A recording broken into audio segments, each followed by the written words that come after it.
Multiple sequence alignment is used to find out evolutionary similarities between the given sequences. One of the application of multiple sequence alignment is phylogenetics. So what is basically phylogenetics? Phylogenetics is basically a study of finding the evolutionary relationship among the species or organisms or populations. And how we can find out this evolutionary relationship? There can be two mechanisms. First one is based on their outer morphology. Outer morphology means number of legs, shape, height, etc. And the other one is inner molecule information. Molecular information is, again, what is molecular information? That is their DNA structures, proteins sequences, or RNA molecules. So there are different terms used for phylogenetics studies, such as basically phylogenetics. It's combination of two words. Number one word is phyla, and the other one is genesis. Phyla means tribe, clan, or race, and the genesis means birth, how it is evaluated, or what is source of that or origin of that organism. So other term is phylogenesis. Basically, phylogenesis is the process of that evaluation, through which steps that evaluation has occurred. Then we have phylogeny. Phylogeny is basically science of that processing information or science of that process. And finally, phylogenetics, it is based on analysis of sequences of molecular macromolecules, which are DNA, RNA, and protein structures. So what are phylogenetic algorithms and how they will be applied to find out evolution history of different organisms? We will see these things in a moment, but let's first start from advantages of phylogenetics and what is the reason of this study of these algorithms. So basically, number one thing is diversity. So what is diversity?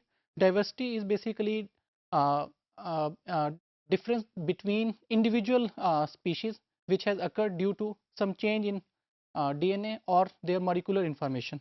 So what happened is basically individual species or our organisms, they are from the same blueprint, but what happened because of some changes, that blueprint has some clear or visible changes. And then what is mutation? So mutation is basically some change in a DNA sequence. So that change can be because of some insertion, deletion, or some putting of some gap in that sequence of DNA. So what is the motivation for studying phylogenetics? हम क्यों phylogenetics पर ज़्यादा focus करेंगे? Reason इसकी number one reason है because we want to understand the information or relationship between different species. कहाँ से species start हुई थी, आपस में species का कैसे relationship है, और again इसका environment पे क्या effect होता है. Then we have to understand how various functions evolve, because again when we have some change in environment, then structure of the species change, and then their function will also change with respect to the occurring environment. To inform multiple alignments, so that we can have multiple sequence alignments to find out which are the similar sequences.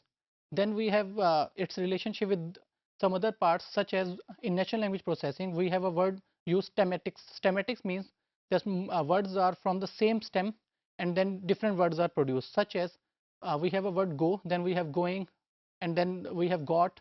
So these are basically from the same stem like go, and then we have the word going. Similarly, NSF project ATUL, which is Tree of Life, which gives complete history of organisms from where they started and now what is the current scenario.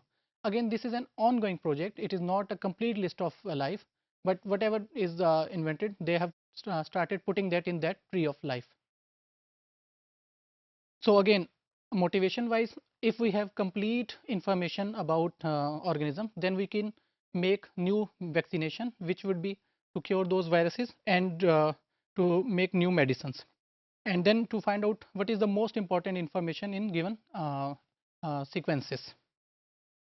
So historical note, when biological sciences started, the focus was on morphological information. Morphological information means information related to body parts, such as their legs and different body parts, such as legs, hands, and their height, length of body parts, and so on. And the other thing was that was very much subjective to the medical doctors or biologists. Subjective means that it depended on the information or their decision making.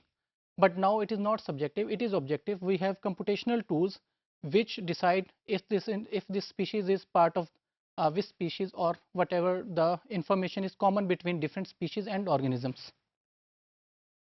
So related to this thing, there are thousands and millions and billions of articles which are related to phylogenetics, which are available for research community these days.